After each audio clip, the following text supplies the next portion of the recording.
Men, here's the uncomfortable truth female psychology reveals. Women rarely test your loyalty directly. Today, I'll expose 6 sentences women say casually in everyday conversation.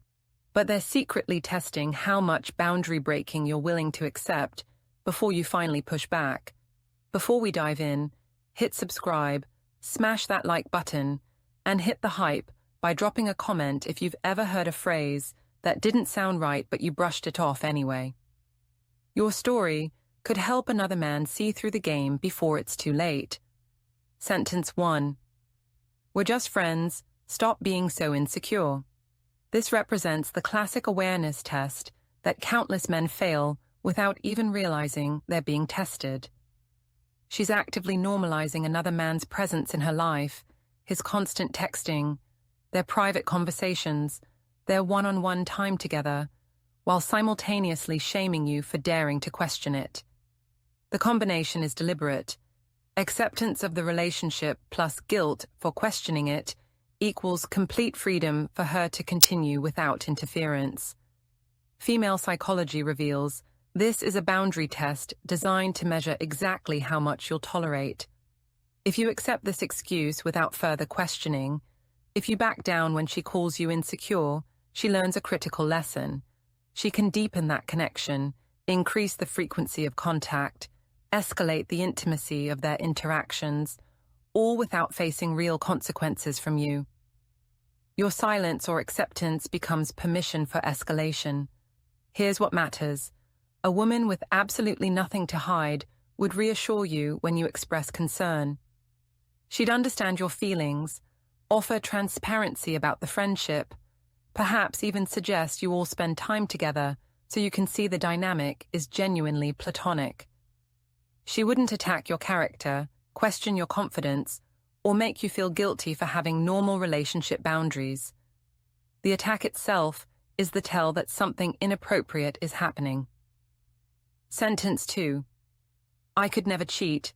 I'm not like those women. This isn't reassurance despite sounding like it on the surface. It's a preemptive defense statement made without you asking for it or expressing concern. By proclaiming her loyalty unprompted, she's accomplishing 2 things: watching your reaction carefully to check if you're suspicious or completely trusting, and establishing her good character early so that if you do develop suspicions later, you'll remember this moment and doubt yourself. Psychology demonstrates that people preparing to cross a boundary often overemphasize their innocence first. It's a form of psychological insurance, building credit they can draw on later. Think about it. If someone repeatedly tells you they're honest, they're trustworthy, they're not like other people who lie and cheat, what happens when you see suspicious behavior? You think back to all those declarations and convince yourself you're wrong to be suspicious. The louder and more frequent the denial, the more likely there's a specific reason behind it. Genuinely loyal people don't feel the need to constantly remind their partner of their loyalty. They demonstrate it through consistent behavior and don't require verbal reinforcement because there's nothing to defend against. When someone protests too much about their virtue, they're often preparing to violate that very virtue they're so loudly proclaiming. Sentence 3. You're overthinking everything. This represents a manipulative attempt to make you question your instincts and doubt your own perception of reality. Notice what's happening here. She's not addressing your actual concerns, not explaining the behavior that worried you, not providing reassurance through transparency. Instead, she's undermining your concerns entirely by suggesting the problem exists in your head, not in her behavior. This is a critical test. If this single phrase successfully silences you once, if it makes you back down and stop asking questions, she learns that it will silence you again when things get worse, when red flags multiply, when the evidence becomes harder to ignore. It becomes her go-to response for shutting down any conversation about her suspicious behavior. The phrase conditions you to stop trusting yourself. Female psychology identifies this as gaslight conditioning, systematically teaching you to ignore your intuition, to dismiss your observations, to doubt your judgment. Over time, If this conditioning is successful, you'll stop bringing up concerns entirely because you've learned that doing so only results in being told you're overthinking, overreacting, being paranoid, or being insecure. Your awareness becomes the problem rather than her behavior, which is exactly what she needs to continue that behavior unchecked. Sentence 4. I deserve to have male friends. On the surface, this statement seems completely fair and reasonable. Everyone deserves friendships regardless of gender. But watch how it's deployed.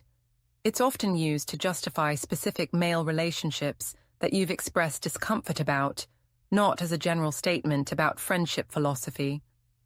She's taking a universally acceptable principle and weaponizing it to protect a particular relationship that crosses boundaries. This is not genuinely about friends in general. It's about seeing precisely how much male attention, how much private communication, how much one-on-one time, how much emotional intimacy with other men you'll tolerate before you establish firm boundaries and push back. She's measuring your tolerance levels, finding exactly where your line is, and often deliberately stepping right up to that line without crossing it obviously enough to justify a major confrontation. If you stay silent when she invokes her right to male friends in defense of a specific relationship that concerns you, she interprets that silence as permission to blur more boundaries, to increase the intimacy, to escalate the connection. In psychology, this is called incremental normalization, taking small steps toward behavior she knows would upset you significantly if revealed all at once, but making each individual step small enough that objecting seems like overreaction. Sentence 5. You're the only one I want. For now. This statement sounds like a compliment initially, an expression of desire and commitment. But the addition of for now, or similar qualifying language, right now, at this moment, currently, is absolutely intentional, not a casual slip of the tongue. That qualifier plants doubt while simultaneously gauging how you'll respond to deliberate ambiguity about her commitment level. If you brush it off with a laugh, if you don't address the qualifier, if you let it pass without asking what she means by adding that temporal limitation, she learns something crucial. She can hint at alternatives, at impermanence, at her options, without facing consequences from you. This often means she's already exploring those alternatives, either mentally or actually, testing the waters with other men while maintaining you as her current option. Female psychology shows that introducing uncertainty into a relationship that should be characterized by commitment is a common tactic used to soft-launch emotional detachment. She's beginning the process of distancing herself, of creating psychological space for other possibilities, of preparing both of you for the idea that what you have might not be permanent. The casualness with which she introduces this uncertainty is designed to make you accept it as normal rather than recognizing it as the warning sign it actually represents. Sentence 6. If we ever broke up, I'd probably date someone like name. This is one of the most revealing awareness tests of all, and most men completely miss its significance by laughing it off as a joke or hypothetical musing. She's not joking, and it's not just hypothetical. She's directly gauging how much you'll tolerate her openly mentioning another man as a potential replacement, as someone she's already evaluated as dating material, as someone she's clearly thought about in a romantic context. The specificity matters enormously. She's not saying, I'd probably date someone tall, or maybe someone with a different career.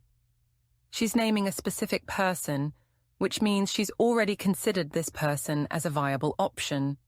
She's thought about what it would be like to be with him instead of you, and now she's testing whether you're aware enough and confident enough to recognize that as inappropriate and address it directly.